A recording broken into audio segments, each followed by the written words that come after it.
শাঁখারীবাজার পুরান ঢাকার ঐতিহাসিক একটি এলাকা, যাকে পুরান ঢাকার ঐতিহাসিক মহল্লা বললে হয়তো ভুল হবে না। বুড়িগঙ্গার তীরে ইসলামপুর রোড ও নবাবপুর রোডের সংযোগস্থলে অবস্থিত এই এলাকার নামকরণ সেখানে বসবাসকারী শাঁখারীদের নাম অনুসারেই করা হয়েছে।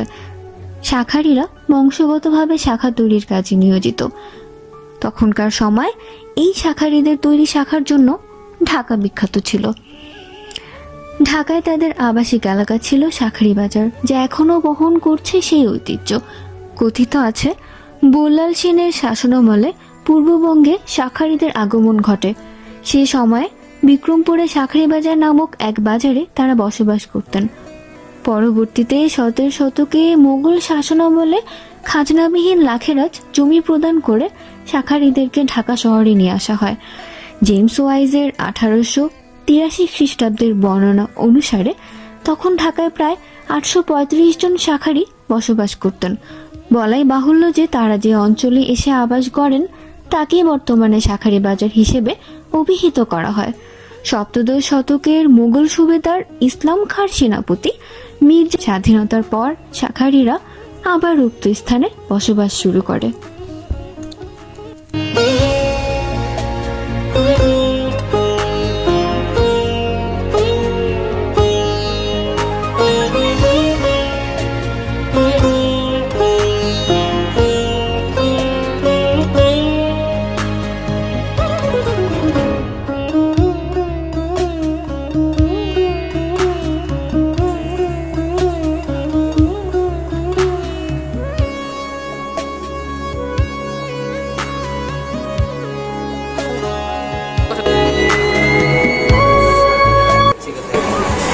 জন্ম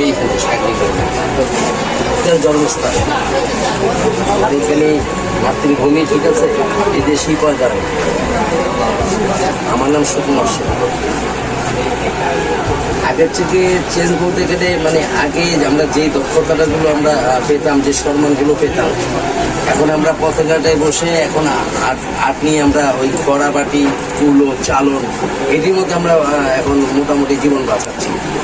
আগে যেমন আপনার ডিজিটাল বেড়াই নেই, তখন আমরা ব্যানার করতাম, সিনেমার হলের ব্যানার, নায়িকাদের আমরা তখন একটা পদ্ধতি একটা অন্যরকম ছিল, হ্যাঁ। আর এখন তো সেই সম্মানগুলো নাই। এখন ডিজিটাল বেরোনোর পর আমাদের ওই ক্রেতারা এখন ওই সম্মান দেয় না, যে এখন ডিজিটালে সব কিছু পাওয়া যায়। এখন সেই মূল্যায়নটা আমাদের নেই, আগের তুলনা তো অনেক কমে গেছে। ঠিক আছে, আমি শিখেছি চারুকলার থেকে। না, আমার এক ছেলে আছে সানি করে নাম, ও আবার চারুকলা শিল্পী, নাম সানি।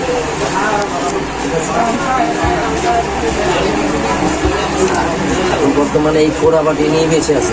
একটা কোটের মধ্যে 8,000 মানুষের যখন একটা কোটের পানি দিতাম, সেই মূল্যায়নটা পেতাম। ঠিক আছে, এখন এটার মূল্যায়ন কী দেবে? এখন তো ডিজিটালি তারা ছবিগুলো করে নিচ্ছে। এসব কাজ করে জিনিসপত্র দ্রব্যত দাম, ঘর ভাড়া দিতে হয় সেরকম।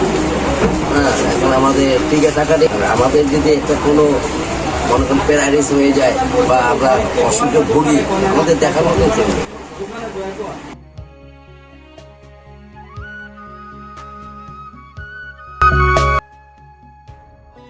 শাঁখারীবাজার কেবল শাঁখা তৈরির জন্যই বিখ্যাত নয়, বরং দেশের বিভিন্ন প্রান্ত থেকে মানুষজন ছুটে আসে বৈচিত্র্যপূর্ণ জিনিসের জন্য।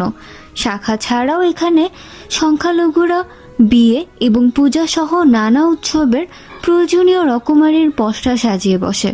তাদের ঐতিহ্যবাহী ব্যবসা পুরুষ পরস্পরায় ধরে রেখেছে। এর উপকরণের গুলোতে সংরক্ষিত দেবদেবীর মূর্তিকে শ্রদ্ধা জানানোর প্রতীক। শঙ্খ তৈরির পর যে চূর্ণ পাওয়া যায় সেগুলো তারা উচ্চ দরে বিক্রি করে। অনেকেই এই শঙ্খচূর্ণের সাথে মাখন ও তেল মিশিয়ে রূপচর্চায় ব্যবহার করে। এই এলাকার বেশিরভাগ বাড়িঘরই শতবর্ষ পুরনো। জীবন ঝুঁকি নিয়ে বাস করছে মানুষজন। সম্প্রতি এই এলাকার ব্যবসায় আগের মতো জৌলুস নেই বললেই চলে। পেটের দায়ে আজকাল শাঁখা ছাড়াও ফুল, পিতল, তামাক, আসার নানা রকম দৃষ্টিনন্দন তৈজসপত্র, বিয়ে শাদী ও পূজার সামগ্রী ইত্যাদি বিক্রি হতে দেখা যায়। ব্যবসা বাণিজ্য সম্পর্কে স্থানীয়রা বলেন, এগুলা তো আমগো বাপদাদার খানদানি ব্যবসা, কোনো রকমে টিকায় রাখবার পারছি আর কি ব্যবসা।